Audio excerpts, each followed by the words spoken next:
High നമസ്കാരം. മുട്ടച്ചേട്ടനാണ്. മുട്ടച്ചേട്ടൻ വീണ്ടും ഒരു യാത്രയിലാണ്.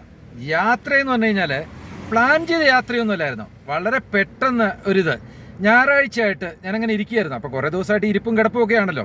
അങ്ങനെ ഇരിക്കുമ്പോഴാണ് സുഹൃത്തുക്കൾ വന്നു. അവരോട് പറഞ്ഞു, എത്ര ദിവസം ഇങ്ങനെ ഇരിക്കുന്നു, ബാ നമുക്കൊന്ന് കറങ്ങിയിട്ട് വരാമെന്ന് പറഞ്ഞു. എന്നാൽ പിന്നെ പോകാമെന്ന് പറഞ്ഞിട്ട് ഞാനും ഇറങ്ങി. കുളിച്ചൊന്നുമില്ല, ആദ്യം രാവിലെ തന്നെ വിട്ടതാണ്. വന്ന് ഞങ്ങളിപ്പം മൈസൂരിൽ നിന്ന് സുൽത്താൻ ബത്തേരി വഴി ഇങ്ങനെ വരുന്ന വഴിയാണ്. കൂടെയുള്ള മുഖങ്ങളിൽ ഈ മുഖം നിങ്ങൾക്ക് നല്ല പരിചയം ഉണ്ടാവുമല്ലോ. ഇരിക്കുന്ന ആളെ ഞാൻ പ്രത്യേകിച്ച് പറയേണ്ട കാര്യമില്ലോ. അമല ഹോസ്പിറ്റലിൻ്റെ സാരഥി അഡ്വക്കേറ്റ് മാത്യു കുന്നപ്പള്ളി. തൊട്ടിപ്പുറത്തിരിക്കുന്ന ആളെ പരിചയം ഉണ്ടോ നോക്കിയേ. ഈ കണ്ണട വെച്ചിരിക്കുന്ന സുന്ദരക്കോമളിന് ആരാന്ന് മനസ്സിലായോ? ഡോക്ടർ ശ്രീരാഗ്, അമല ഹോസ്പിറ്റൽ തന്നെയുള്ളതാണ്. ഇത് വണ്ടി ഓടിക്കുന്ന ഞങ്ങളുടെ സുഹൃത്ത്. പിന്നെ പുള്ളിയെ നിങ്ങൾക്ക് എല്ലാവർക്കും പരിചയമുള്ളതാണ്. ഞങ്ങളെല്ലാവരും വിളിക്കുന്ന അനന്തു. ഓക്കെ, അപ്പോൾ ഇതൊക്കെയാണ് യാത്രയിൽ കുറേ വിശേഷങ്ങളുണ്ട്. ഒന്നൊന്നായിട്ട് പറഞ്ഞുതരാം കേട്ടോ. കണ്ട ഇനി കണ്ടില്ല എന്ന് പറയല്ല. ഒട്ടച്ചേട്ടൻ എവിടെയാണ് നിൽക്കുന്നതെന്നൊക്കെ ഉള്ളവരും പിന്നീട് പറയാം. എൻ്റെ മുമ്പിലുള്ള ആൾക്കാരെ കണ്ടോ ആരാണെന്ന്? നിങ്ങൾ സൂക്ഷിച്ചു നോക്കിയേ. ആ മരത്തിൻ്റെ ഇടയിൽ കൂടെ നിൽക്കുന്ന ആരാണെന്ന്. 1, 2, 3 മൂന്നര ആന, ഒരു കുട്ടിയാനയും 3 വലിയ ആനയും. അപ്പം 4ആയി. ഞാനിപ്പോൾ നിൽക്കുന്നത് എവിടെയാണെന്നറിയാമോ? സുൽത്താൻ ബത്തേരി അടുത്തുള്ള വലിയ വനത്തിൽ, മറ്റേ എന്താ ബന്ദിപ്പൂർ വനത്തിൻ്റെ അവിടെ. വിശേഷങ്ങളുണ്ട് കേട്ടോ, കുറേ പറഞ്ഞു തരാം.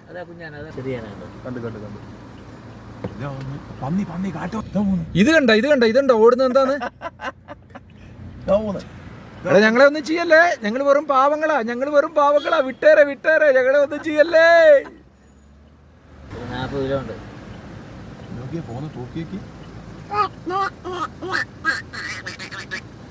കണ്ടോ ആന കൂട്ടങ്ങൾ തന്നെ കേട്ടോ, ചെറുതും വലുതുമായ. 1, 2, 3, 4, 4.5 അത്രമാത്രം ആനകളാണ്. നല്ല രസമുണ്ട് കേട്ടോ, മൊത്തത്തിൽ അടിപൊളി. ഇതിനിടയ്ക്ക് ഒരു പോലീസുകാരൻ അവിടെ നിൽക്കുന്നുണ്ടായിരുന്നു. അത് കാണിക്കാൻ നിങ്ങളെ പറ്റില്ല. ഞാൻ ക്യാമറയൊക്കെ എടുത്തു വന്നിട്ട് വീഡിയോ പോലീസുകാരൻ കടന്നുപോയി, അതാണ് പറ്റിയത്. കാണിക്കാം കേട്ടോ, ഇനിയും നിരവധിയായ കാഴ്ചകൾ. Wait and see. ഈ പ്രകൃതി രമണീയത എന്ന് കേട്ടിട്ടല്ലേ ഉള്ളൂ. കാണണമെന്നുണ്ടെങ്കിൽ ഇതാ കണ്ടോളൂ. എന്ത് രസമുള്ള ഒരിതാണെന്നറിയാം. 2 സൈഡിലും നല്ല വനം. ഞാൻ ആദ്യമായിട്ടാണ് ഈ മൈസൂരിൽ നിന്ന് സുൽത്താൻ ബത്തേരി വഴിയുള്ള ഈ റോഡിൽ കൂടെ വരുന്നത്. ഭയങ്കര രസമാണ്. പക്ഷേങ്കിൽ കുറച്ചുകൂടെ കഴിഞ്ഞാൽ ഇത് റോഡ് ക്ലോസ് ചെയ്യുമെന്ന് എനിക്കറിയാം. രാത്രി വാഹനങ്ങൾ അത് എത്ര മണിക്കാണ് തുടങ്ങുന്നതെന്ന് എനിക്കറിയത്തില്ല. എന്താണെങ്കിലും ഇതുണ്ട്, ഇപ്പം തന്നെ വണ്ടികളെല്ലാം വരുന്നത് ലൈറ്റ് ഇട്ടിട്ടാണ്.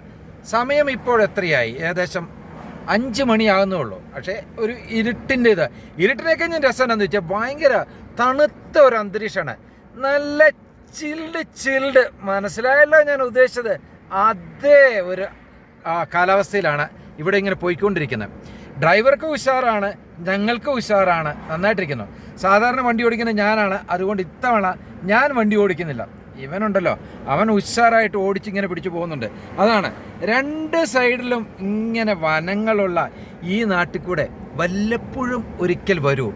എന്താണ് ആ രസം എന്നൊന്ന് അനുഭവിച്ചു നോക്കാം. ഇനിയുണ്ട് വയനാടൻ ചുരം തിരിച്ചിറങ്ങി എന്നിട്ട് വേണം ഇരിട്ടിയിലെത്താൻ. ഞങ്ങൾ ശരിക്കും പറഞ്ഞാൽ ഒരു വട്ടം ഇട്ടു. ഇരിട്ടിയിൽ നിന്ന് കൂട്ടുപുഴ വഴി വീരായിപ്പേട്ട വഴി കറങ്ങി മൈസൂർ എത്തി. ഇനി സുൽത്താൻ ബത്തേരി വഴി വയനാട് വഴി മറ്റേ ആ വയനാട് ചുരമൊക്കെ ഇറങ്ങിയിട്ട് വേണം ഇരിട്ടിയിൽ തിരിച്ചെത്താൻ. രാത്രിയാകുമ്പോഴത്തേക്ക് എത്തണം, നല്ല ശരിയാവുള്ളൂ. അപ്പോൾ യാത്ര ഇങ്ങനെ തുടർന്നുകൊണ്ടിരിക്കുകയാണ്. നല്ല രസമുള്ള കാഴ്ചകൾ വന്നു കഴിഞ്ഞാൽ ഇടയ്ക്കിടയ്ക്ക് വരാം കേട്ടോ.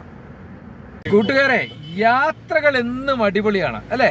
അത് ഞാൻ വല്ലപ്പോഴൊക്കെ പോകാറുള്ളൂ. പക്ഷേ എന്നാലും അടിപൊളി തന്നെയാണ് യാത്രകൾ. എൻ്റെ പിന്നിലൊരു ഡോക്ടർ ഇരിക്കുന്നുണ്ടെന്ന് പറയുന്നത് നിങ്ങൾക്കറിയാലോ. എങ്ങനെയുണ്ടോ ഡോക്ടറെ ഇന്നത്തെ യാത്ര? വളരെ നല്ലതാണ്. ഓക്കെ, കുറേ മൃഗങ്ങളെ കാണാൻ പറ്റി, നമുക്ക് എൻജോയ് ചെയ്യാൻ പറ്റി, ചേട്ടൻ്റെ കഥകൾ കേൾക്കാൻ പറ്റി. അപ്പോൾ മൊത്തത്തിൽ ഒരു നല്ലൊരു വൈബോട് കൂടി നമുക്ക് യാത്ര തുടരാനും പറ്റി, റൗണ്ട് അടിച്ച് തിരിച്ചെത്താനും പറ്റി. ഡോക്ടർ പറഞ്ഞത് കേട്ടല്ലോ, മൊട്ടച്ചേട്ടൻ്റെ കഥകൾ കേട്ടത്. മൊട്ടച്ചേട്ടൻ്റെ കഥ ബെഡായി ആണെന്നുള്ള വിവരം ഇൻഡയറക്റ്റ്ലി ഡോക്ടർ ഒന്ന് കുത്തി പറഞ്ഞു. സാരയില്ല, ഇപ്പുറത്ത് നമ്മുടെ സ്വന്തം ആളിരിപ്പുണ്ട്. മൂപ്പർക്ക് എന്താ പറയാനുള്ളത് നോക്കാം. ഈ മൊട്ടച്ചേട്ടൻ എൻ്റെ ബാല്യകാല സുഹൃത്താണ്. കുഞ്ഞിതായിരുന്നത് പോലെ ഞങ്ങൾ ഒന്നിച്ച് അടിച്ച് കളിച്ച് ഒന്നിച്ച് വളർന്നവരാണ്. കുറേ വർഷങ്ങളായി ഒന്നിച്ച് യാത്ര ചെയ്തിട്ട് ഇന്ന് രാവിലെ വിചാരിച്ച് ഇവനെയും കൂട്ടി ഒന്ന് യാത്ര ചെയ്തേക്കാന്ന് വെച്ചു. പക്ഷേ സംഭവബഹുലമായ സുന്ദരമായ യാത്രയായിരുന്നു. ബന്ദിപ്പൂരിൽ നിന്ന് മാനന്തവാടിക്കുള്ള യാത്ര വളരെ സുന്ദരമായിരുന്നു. ഒരുപാട് മൃഗങ്ങളെ കണ്ടു. സന്തോഷകരമായ യാത്രയായിരുന്നു.